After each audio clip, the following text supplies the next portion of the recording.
Alors, je me Ouais. présente, je suis Catherine Tesser, je suis responsable du pôle social du groupe Talin Sarès, région Sud-Est. Nous avons plusieurs sites sur Avignon, Tarascon, Bolène, Orange, Lyon et Aix-en-Provence, Valence également. Aujourd'hui, notre webinaire, nous avons le plaisir de vous le présenter avec Anne-Sophie, concerne donc le partage de la valeur. Nous allons parler de 4 points précis. Au niveau du partage de la valeur, quelles sont vos obligations? La prime de partage de la valeur est-elle toujours à... Alors, est-elle toujours intéressante? Au niveau de l'intéressement, ça a été, ce sera toujours un levier puissant. Et pour l'épargne salariale, l'efficacité renforcée par rapport justement à tous ces dispositifs qu'il conviendrait de mettre en place.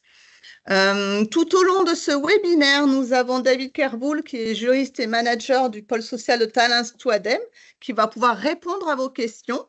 Et nous y reviendrons, bien sûr, à la fin, s'il reste des questions en suspens. Donc, nous allons parler du partage de la valeur. Quelles sont vos obligations? La nouvelle loi du 29 novembre 2023 vise à renforcer la façon dont les entreprises distribuent une partie de leurs bénéfices aux salariés. L'objectif du gouvernement est clair, c'est mieux associer les salariés aux résultats de leur entreprise, en particulier quand le contexte économique est favorable. Alors, au niveau des obligations, je vais revenir dessus plus précisément, mais bien sûr, la première condition concerne l'effectif. Si vous avez moins de 11 salariés, il n'y aura pas d'obligation de mise en place de partage de la valeur. De 11 à moins de 50 salariés, une obligation de mettre en place le partage. Plus de 50 salariés, s'il y a un délégué syndical, il faut partir sur une notion d'augmentation exceptionnelle des bénéfices. Je vais aborder, alors ce n'est pas vraiment, ce ne sont pas les entreprises qui sont visées par cette législation, donc je vais en parler assez rapidement parce que généralement, il y a quand même la mise en place de participation pour les entreprises de 50 salariés et plus. Mais cette loi vise quand même celles qui ont un délégué syndical présent dans l'entreprise quand il y a une augmentation exceptionnelle des bénéfices. Cela donne lieu à une négociation annuelle qui est obligatoire. Donc, dans un premier temps, il faut définir l'augmentation exceptionnelle du bénéfice. Dans le deuxième temps, fixer les modalités de partage qui en découlent. Nous visons bien sûr les entreprises qui sont tenues de mettre en place la participation. Pour définir l'augmentation exceptionnelle de bénéfices et encadrer cette négociation, la loi précise qu'il faudrait tenir compte des critères tels que la taille de l'entreprise, le secteur d'activité, les bénéfices réalisés lors des années précédentes, des événements exceptionnels externes à l'entreprise qui seraient intervenus avant la réalisation du bénéfice, et la survenance d'une ou de plusieurs opérations de rachat d'actions d'entreprise.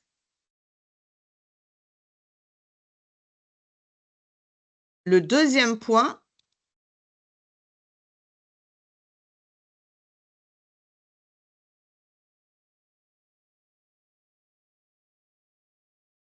vise à fixer les modalités de partage qui en découlent.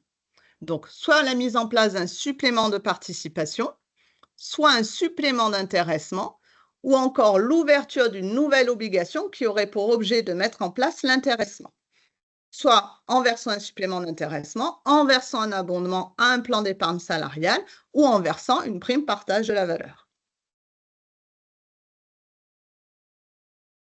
Clairement, cette loi vise principalement, donc je reviens sur ce slide, sur la notion d'effectif, cette loi vise les entreprises de 11 à moins de 50 salariés. Deux conditions de mise en place. Au niveau de l'effectif, nous parlons de l'effectif moyen annuel entre à partir de 11 salariés à moins de 50 salariés, sachant que bien sûr, à partir de 50 salariés et après une période de lissage, une participation doit obligatoirement être mise en place. Cet effectif salarié annuel de l'entreprise correspond donc à une moyenne du nombre de personnes employées au cours de chacun des mois de l'année civile, hein. On fait référence à l'article L 130-1 du Code de la sécurité sociale. Il n'y a pas de notion de lissage. La loi Pacte n'intervient pas pour neutraliser ces notions de franchissement d'effectifs. Sur l'année, vous avez plus de 11 salariés. C'est la première condition à remplir pour être soumis à cette obligation. La deuxième condition à remplir, c'est que le bénéfice net fiscal soit au moins égal à 1% du chiffre d'affaires pendant 3 exercices consécutifs. Vous avez par exemple un bénéfice net fiscal supérieur à 1% du chiffre d'affaires en 2022, en 2023 et en 2024. Cela va vous obliger à mettre en place un dispositif de partage de la valeur en 2025. Ce dispositif peut passer soit par le versement d'une prime partage de la valeur, que vous connaissez bien maintenant, soit par la mise en place d'une participation ou et d'un intéressement, soit via une participation dérogatoire, parce que vous ne remplissez pas les effectifs, soit via un abondement sur un plan d'épargne. Sont exclus de ces obligations, hormis bien sûr les entreprises de moins de 11 salariés, les entreprises individuelles et les SCOP, sociétés coopératives et participatives ou de production, dont l'essence même et le fait que les salariés soient les associés majoritaires.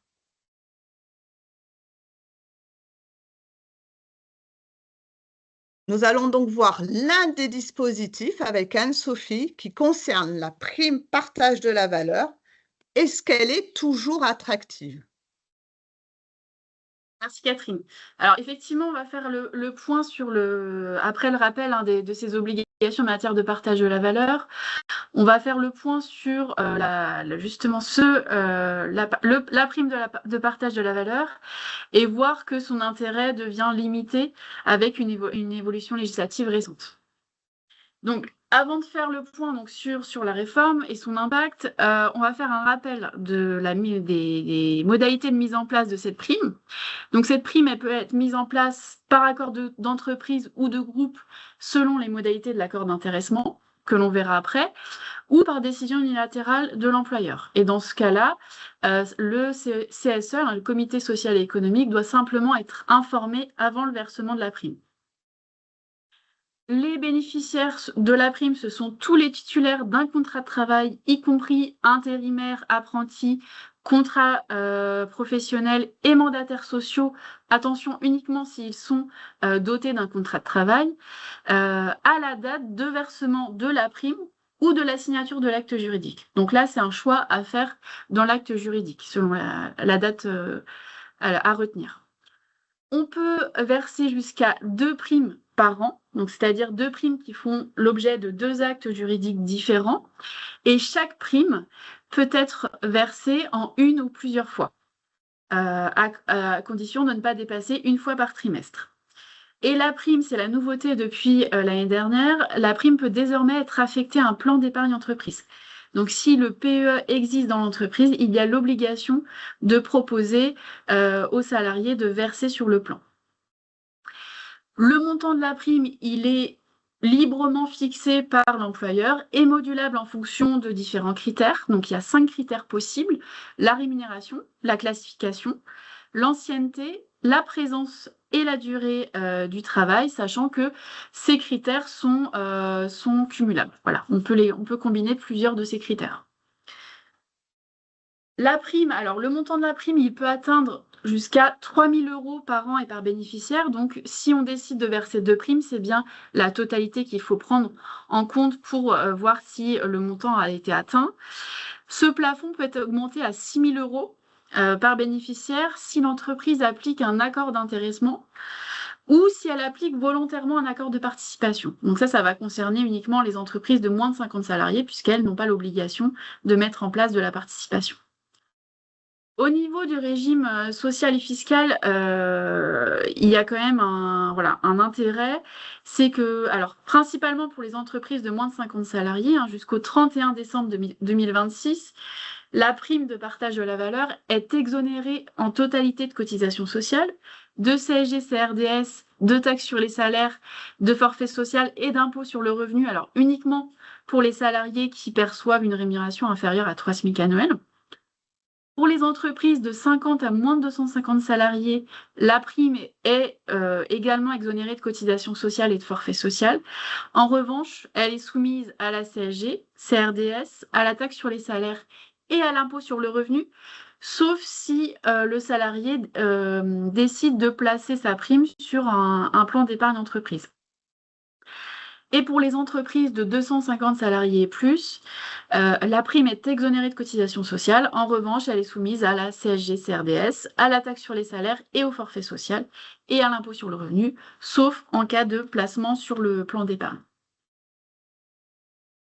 Alors, aujourd'hui, effectivement, la question se pose de l'intérêt de verser cette prime, puisque depuis le 1er janvier 2025, la prime de partage de la valeur est réintégrée dans le cadre de la réduction générale des cotisations patronales.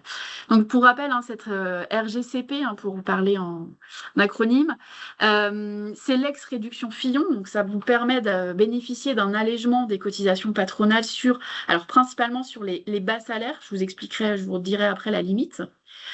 Donc, la prise en compte de la prime dans le cadre de cette RGCP, elle vient forcément mettre un frein, puisque, alors, la mesure, elle est toujours intéressante pour les salariés, puisqu'il n'y a pas d'impact au niveau des cotisations sociales.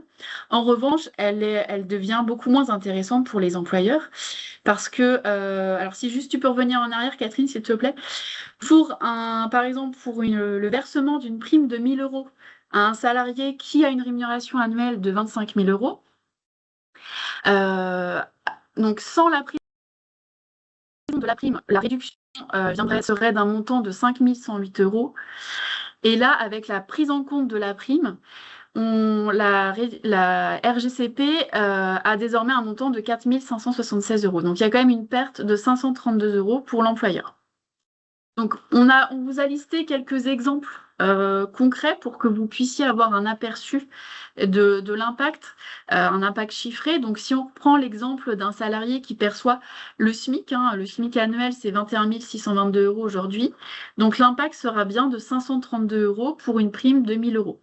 Donc, le salarié, lui, percevra bien 1 000 €, en tout cas dans une entreprise de moins de 50 salariés. Par contre, pour vous, en tant qu'employeur, ça vous coûtera 1 532 €. Si on prend l'exemple d'un salarié qui a une rémunération annuelle de 33 000 €, si vous décidez de lui verser une prime de 2 000 €, vous perdrez au niveau de la réduction générale des cotisations patronales 849 € sur l'année. Je vous rappelle que la réduction générale de cotisations patronales, elle se calcule bien sur l'année. Alors, je vois juste une question passer, on parle bien en brut. On parle toujours en brut. Donc là, c'est bien en brut. Donc, vous voyez bien qu'avec ces changements rendent ici le dispositif de partage de la valeur, prime de partage de la valeur, moins intéressant, moins attractif. Et donc, ça incite à réfléchir à la mise en place d'autres dispositifs tels que l'intéressement ou des plans d'épargne à plus ou moins long terme, comme on le verra plus tard. Alors, juste une petite précision. Donc, la RGCP, elle concerne simplement les rémunérations inférieures à 1,6 SMIC. Donc, pour les salariés qui ont une rémunération supérieure, la prime de partage de la valeur reste toujours intéressante, tant pour les salariés que pour les employeurs. Donc, c'est pour ça qu'il faut vraiment raisonner au cas par cas en fonction de la situation de votre entreprise, analyser la situation précise. Et ça, on vous invite à le faire avec vos interlocuteurs habituels au sein du cabinet, qui pourront vous aider à trouver, à déterminer la meilleure option et vous dire éventuellement si la prime de partage de la valeur reste avantageuse en fonction de la configuration de votre entreprise. Donc, je laisse Catherine ensuite vous présenter un autre dispositif, un dispositif qui gagne à être connu, qui est l'intéressement. Merci Anne-Sophie. Alors, l'intéressement est un dispositif qui fait toujours peur aux chefs d'entreprise, mais qui pourtant est un levier puissant pour valoriser et optimiser les rémunérations des salariés et également des chefs d'entreprise. Alors, je rappelle quand même que c'est un dispositif qui est facultatif et qui a pour objet d'associer collectivement les salariés aux résultats et ou aux performances de l'entreprise. Il doit présenter un caractère aléatoire et résulte d'une formule de calcul qui est liée aux résultats et ou aux performances. Il n'est pas nécessairement lié aux résultats. L'essentiel est de choisir un critère qui parle aux salariés et qui corresponde au plus près et au mieux à votre activité. Pour la mise en place d'un intéressement, il peut être mis en place dans le cadre d'un accord collectif conclu avec un délégué syndical, les membres du CSE, Conseil social économique, représentant la majorité des voix au cours des dernières élections, ou par ratification de la majorité des 2/3 du personnel. Il peut également être mis en place via une DUE, une déclaration unilatérale employeur. Dans tous ces cas, il doit faire l'objet d'un dépôt via la plateforme Téléaccord auprès de la DRETS, l'inspection du travail, ex-direct, ex-DDTEST. Ce dépôt est très important parce qu'il permet de vous faire bénéficier des exonérations de charges salariales et patronales hors CSG, CRDS. Nous y reviendrons un peu plus tard. Pour être applicable, il doit être déposé, mis en place et déposé sur la première moitié de l'exercice d'application, c'est-à-dire au plus tard le 30 juin pour les exercices qui datent du 1er janvier 2025 au 31 décembre 2025. Ils sont applicables de 1 à 3 ans. Anciennement, c'est de 1 à 5 ans. Anciennement, c'était 3 ans. Maintenant, il est possible de conclure un accord d'intéressement de 1 an, de 1 an à 5 ans, et il y aura une tacite reconduction qui est généralement prévue dans les clauses. Il concerne tous les salariés.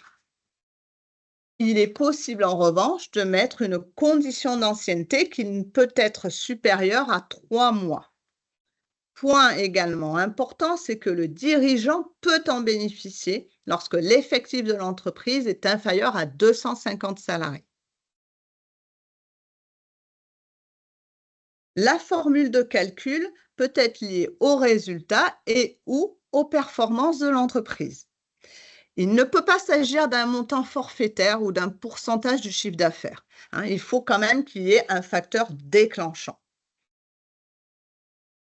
Au niveau des montants maximum d'intéressement, il y a 2 types de montants. Un montant global, c'est 20% de la masse salariale de l'exercice. Et un peu plus bas, vous allez voir, il y a un montant individuel, c'est 75% du plafond annuel de la sécurité sociale. Donc, il n'est pas possible de verser plus que 20% de la masse salariale de l'exercice et plus de 35 325 € en 2025 par salarié. Le principe essentiel, bien sûr, c'est la non-substitution à un élément de rémunération. Si votre convention collective prévoit un 13e mois, même si le montant de l'intéressement est plus intéressant, vous ne pouvez pas dire « je ne verse pas la prime de 13e mois conventionnelle, je préfère verser la prime d'intéressement », ce n'est pas possible. Elle ne compense pas non plus des heures supplémentaires, etc. Au niveau de la répartition, cette répartition peut être égalitaire, c'est-à-dire que chaque salarié, quelle que soit sa rémunération, son temps de présence sur l'exercice, perçoit la même chose. Dans la pratique, c'est rarement utilisé. Vous avez un deuxième critère qui est proportionnel au temps de présence au cours de l'exercice. Dans ce cas, un salarié absence pour cause de maternité, paternité, accident du travail ou maladie professionnelle est considéré comme étant présent, c'est du travail effectif. En revanche, à la différence de la PPV, prime partage de la valeur, les périodes de congé parental ne sont pas assimilées à de la présence effective. Un dernier critère, alors, qui peut être cumulatif ou alternatif, hein, le temps de présence ou le salaire, c'est un versement proportionnel au salaire.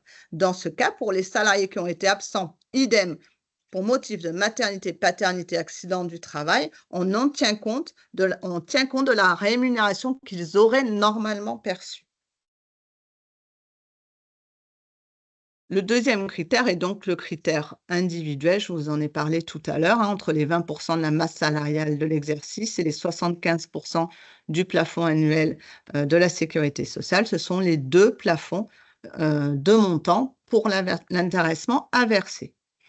Au niveau fiscal et social, la prime d'intéressement est soumise à la CSG-CRDS, à la taxe sur les salaires pour les sociétés concernées, au forfait social uniquement pour les entreprises de plus de 250 salariés et pour le salarié, s'il ne le place pas sur un plan d'épargne, à l'impôt sur le revenu.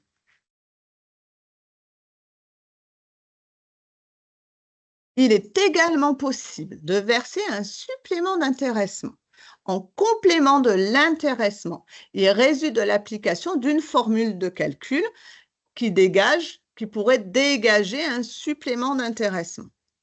Alors, jusqu'à présent, il était possible de le verser, ce supplément d'intéressement, via une DUE, une déclaration unilatérale employeur. Une jurisprudence de la Cour de cassation de 2023 qui s'applique à des faits particuliers indique qu'il est obligatoire de mettre un accord en place. Donc, par mesure de précaution, nous vous conseillons, en cas de versement d'un supplément d'intéressement, de mettre un accord en place, de déposer cet accord. Ce supplément d'intéressement suit les mêmes règles que l'intéressement principal au niveau des plafonds maximum, donc 20 de la masse salariale et 35 000 euros que nous avons vu précédemment, 35 000 euros, 325 euros, 325 pour les salariés. Ce supplément doit bénéficier à tout le personnel qui a bénéficié de l'intéressement de base. Il suit le même régime fiscal et social, c'est-à-dire qu'il est soumis à CSG-CRDS, je rappelle, c'est une charge salariale, taxe sur les salaires, forfait social pour les entreprises de plus de 250 salariés et l'impôt sur le revenu. L'intéressement est calculé sur les résultats et ou sur les performances. Donc, vous pouvez vous baser sur un chiffre d'affaires, sur un résultat, sur une marge, mais également sur des performances, c'est-à-dire une satisfaction client, par exemple, une diminution des accidents, ou alors le nombre de couverts, comme nous sommes dans le secteur de la restauration. Quoi qu'il en soit, il n'est pas nécessaire et il est vraiment préférable de ne pas mettre en place, bien sûr, une usine à gaz. Le mieux est de coller à votre activité, de coller à vos souhaits et de coller à la compréhension de vos salariés. Il est possible d'effectuer plusieurs versements dans l'année, par trimestre, 4 trimestres. Ce sont des acomptes. Alors, nous allons présenter 3 types de calcul d'intéressement. Je vais revenir rapidement dessus, juste pour vous présenter un peu le raisonnement. Alors, pour déclencher l'intéressement, une masse à répartir, donc nous avons le résultat courant impôt qui est inférieur à 5 du chiffre d'affaires. Nous sommes dans une activité, vous voyez en haut à droite, de restauration. Le résultat courant avant impôt est inférieur à 5 du chiffre d'affaires. Il n'y a pas d'intéressement à répartir. S'il est compris entre 5 et 10%, il y aurait un intéressement de 5% du résultat courant impôt. Il est possible de pondérer cet intéressement en fonction de l'augmentation du nombre de couverts. Nous sommes dans la restauration. Par exemple, s'il y a une augmentation, je vais au maximum, supérieure à 10%, l'intéressement pourrait correspondre à 140% de la masse à répartir.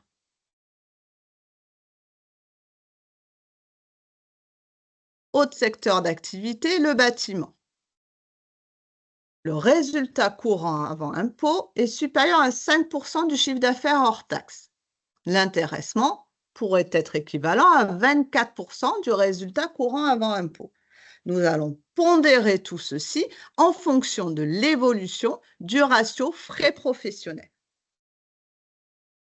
Si le ratio baisse de 2,5%, l'intéressement pourrait être alors de 140% de la masse à répartir. Dernier cas de figure, le commerce.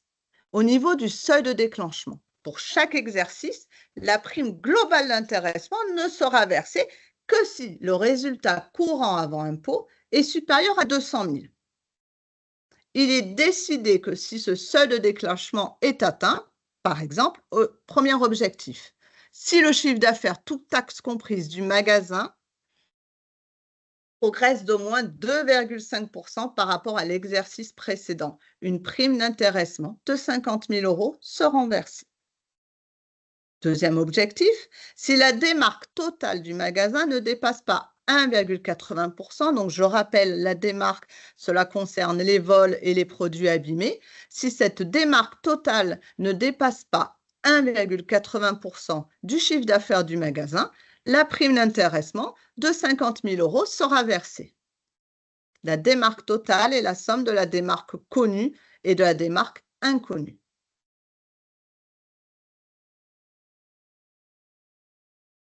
Nous allons voir les différences, les avantages et les inconvénients entre la prime partage de la valeur et l'intéressement. Sur votre gauche, vous avez la prime partage de la valeur. Qui est-ce qui est concerné? Ce sont les salariés présents à la date de signature de la déclaration unilatérale employeur, par exemple, ou à la date du versement de cette prime. Il est possible d'exclure des salariés en fonction de leur rémunération. Par exemple, plus de 3 fois le SMIC. Pour les personnes concernées au niveau de l'intéressement, ce sont les salariés qui sont présents au cours de l'exercice, avec cette possibilité d'ancienneté de 3 mois, mais également le dirigeant, ce qui n'est pas possible de faire dans la prime partage de la valeur. Au niveau de la modulation, pour la prime partage de la valeur, Anne-Sophie l'a évoqué tout à l'heure, nous avons 5 critères: ancienneté, classification, présence. Au niveau de l'intéressement, nous avons une répartition qui est possible en fonction de la présence et ou de la rémunération. Pas de critères d'ancienneté, pas de critères de classification. Il est possible pour la prime partage de la valeur de la mettre en place à n'importe quel moment au cours de l'exercice. Il n'y a pas de dépôt obligatoire, juste un acte à présenter en cas de contrôle URSSAF. En ce qui concerne l'intéressement, il est plus compliqué de le mettre en place car il faut le mettre en place dans les 6 premiers mois de l'exercice.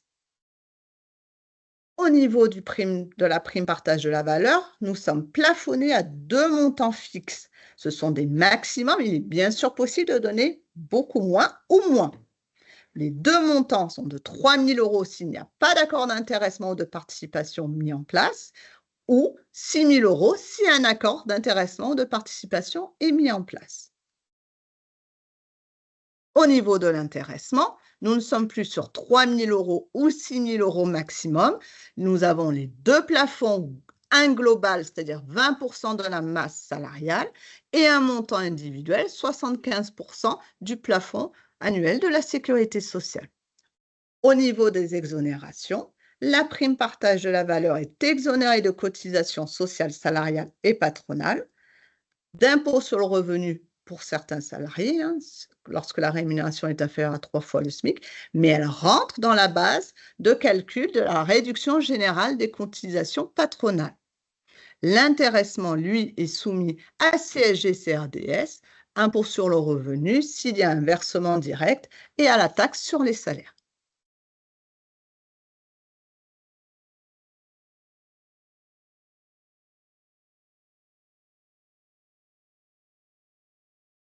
Concrètement, voici un résumé des impacts. Lorsque vous donnez 1 000 € aux salariés, prime partage de la valeur, pour l'employeur, cela va lui coûter 1 000 €.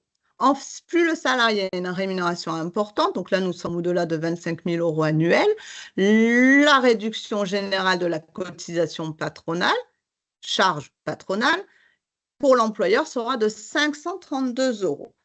Donc, le gain coût, le salarié percevra toujours ces 1 000 €.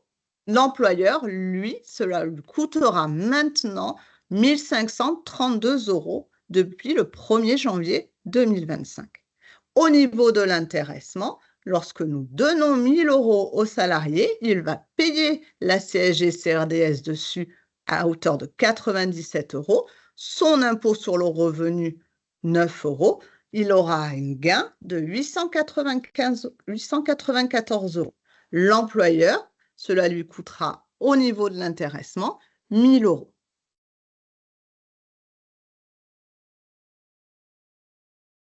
Donc, si nous partons sur 1 000 € net d'intéressement après impôt, cela représente un coût pour l'employeur de 1 119 €. Pour 1 000 € avant impôt, le coût employeur sera de 1 107 €.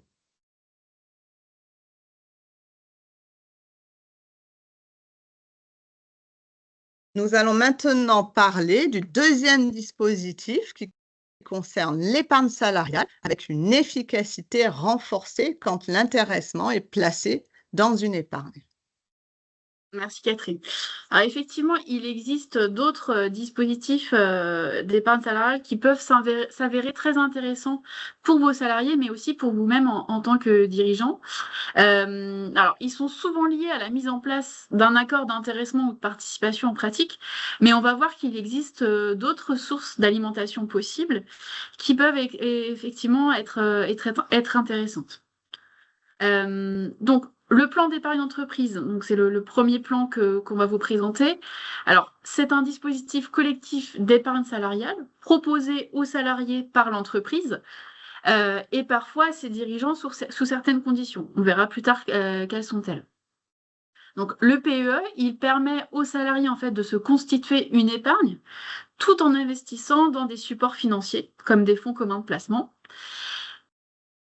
Les sommes versées sur le PEE, elles peuvent provenir de différentes sources. Ça peut être des versements volontaires, ça peut être des sommes issues de l'intéressement, de la participation.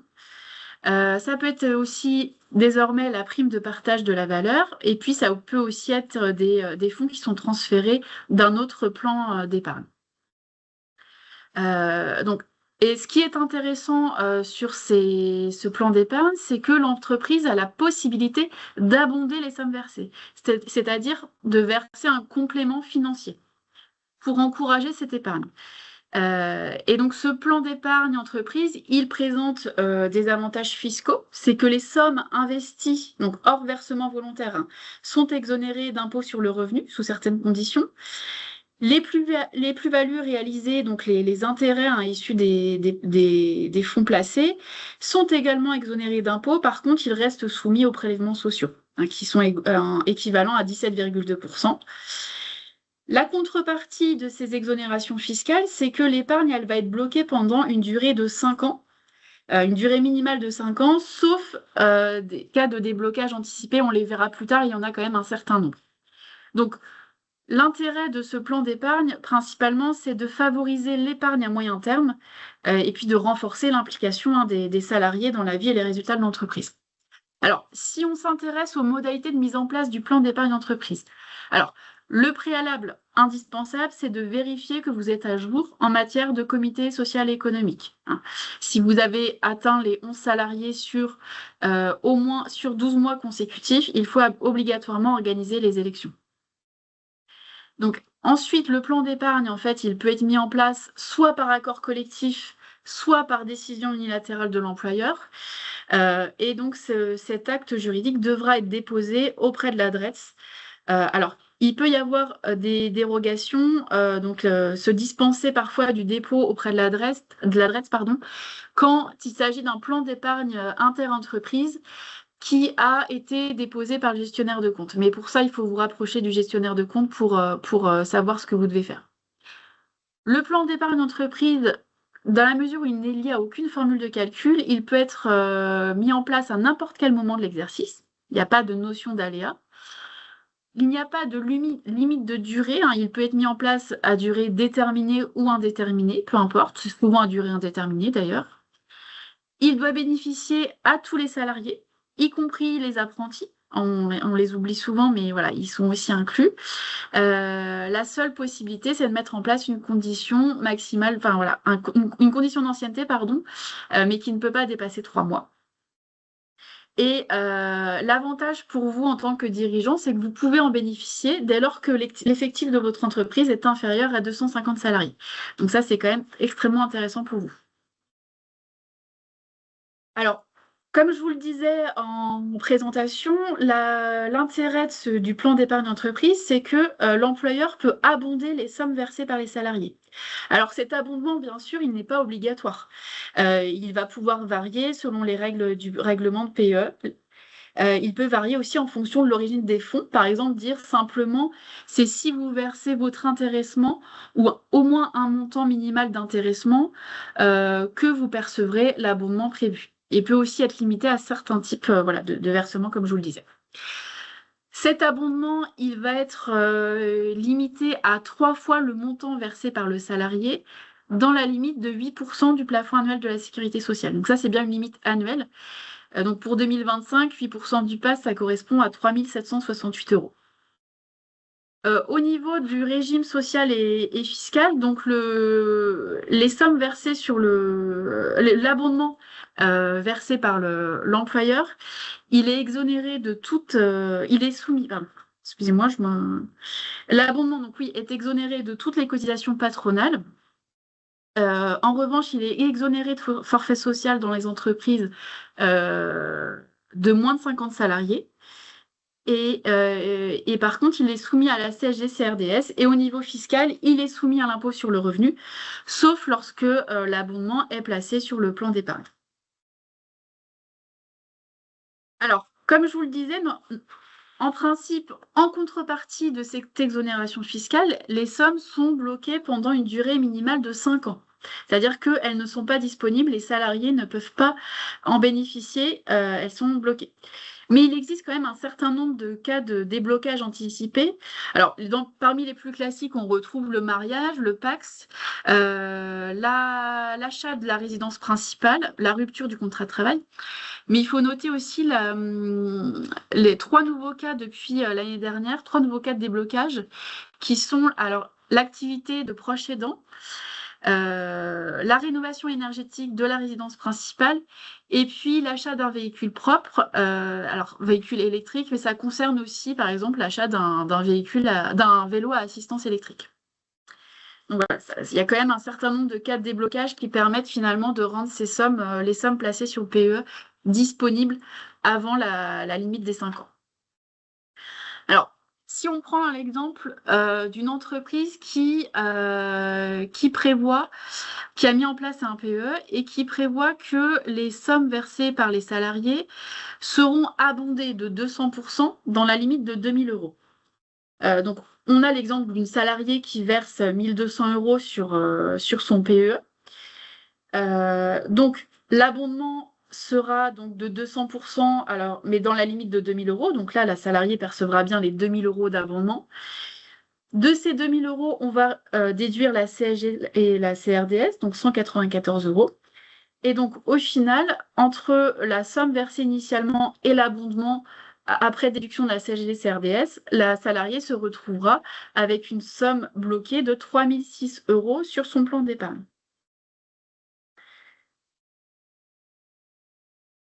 Alors, si ensuite on prend en compte un taux moyen de rendement de 3% sur la période de 5 ans qui est le minimum bloqué. Donc, on a un placement initial de 3 006 €, une plus-value, donc des intérêts équivalents à 479 €. Sur ces 479 €, on va venir prélever les prélèvements sociaux donc à hauteur de 17,2%, donc on va déduire 82 €. Au final, donc la salariée percevra au moment où elle récupérera les sommes 3 403 €. Donc je vous rappelle, à la base, elle avait placé 1 200 €. Donc il y a un gain réel de 2 203 €, ce qui est quand même assez intéressant. pour le salarié avec un régime social et fiscal quand même très favorable. Alors, le deuxième plan d'épargne qu'on souhaitait vous présenter, c'est le plan d'épargne retraite entreprise collectif. Donc, on parle aujourd'hui de PERECO et non plus de PERCO, mais dans les faits, c'est pratiquement la même chose. Il y a très peu de différence. Je ne vais même pas rentrer dans les détails pour vous expliquer parce que ça n'a vraiment pas d'intérêt. Voilà. Donc, on parle désormais de PERECO. Alors, le PERECO, c'est également un plan, voilà, c'est un dispositif collectif d'épargne salariale qui est proposé aux salariés et aux dirigeants sous les mêmes conditions qu'on a vues tout à l'heure. Par contre, il s'agit ici d'épargne à long terme. C'est la différence avec le plan d'épargne d'entreprise qu'on vient de voir. En fait, l'objectif, c'est de se constituer un capital ou une rente au moment du départ à la retraite. Donc forcément, on parle plutôt d'épargne à long terme. Donc l'épargne est en principe bloquée jusqu'à la retraite, mais on le verra, il existe aussi des cas de déblocage anticipé, alors qui sont moins nombreux, mais qui permettent quand même, dans certains événements, de pouvoir disposer de l'épargne. Donc les sommes qui peuvent être les sources d'alimentation possibles sur le PERECO, ce sont des versements volontaires également, l'intéressement, la participation, la prime de partage de la valeur, et puis ça peut être aussi des sommes issues du compte épargne-temps. Voilà, donc ça on le verra ensuite. Au niveau des modalités de mise en place, donc ça peut être mis en place par accord collectif ou décision unilatérale de l'employeur. Alors, en fait, c'est les mêmes modalités de mise en place que le plan d'épargne d'entreprise. Hein, c'est voilà, accord collectif ou décision unilatérale de l'employeur avec un dépôt à l'adresse. Ça peut être mis à n'importe quel moment, en place à n'importe quel moment de l'exercice, puisqu'il n'y a pas de formule de calcul. La durée, ça peut être durée déterminée ou indéterminée. Le plan doit bénéficier à tous les salariés. Alors, il n'y a pas d'obligation, mais en tout cas, les salariés doivent pouvoir en bénéficier avec une condition d'ancienneté d'au plus 3 mois. Et le dirigeant peut en bénéficier dans les effectifs dans les entreprises ayant un effectif inférieur à 250 salariés. L'abondement, donc, l'abondement est aussi possible sur les sommes versées. Il n'est pas obligatoire, hein, c'est vraiment en fonction de ce que vous souhaitez en tant que dirigeant. Donc, il peut varier aussi en fonction des règles de règlement du PERECO et de l'origine des fonds ou être limité à certains types de versements. Au niveau du montant, alors il est aussi limité, l'abondement est limité à 3 fois le montant versé par le salarié. En revanche, là, le montant est plus élevé, le montant absolu est plus élevé puisqu'il est limité à 16% du PAS, alors que pour le PEE, c'est 8%. Donc 16% du PAS en 2025, ça correspond à 7 536 €. Au niveau du régime social et fiscal, donc l'abondement est exonéré également de toutes les cotisations patronales. En revanche, il est aussi exonéré de forfait social dans les entreprises de moins de 50 salariés. Il est en revanche soumis à la CSG-CRDS et au niveau fiscal, il est soumis à l'impôt sur le revenu, sauf lorsque les sommes sont placées en partie sur le PE.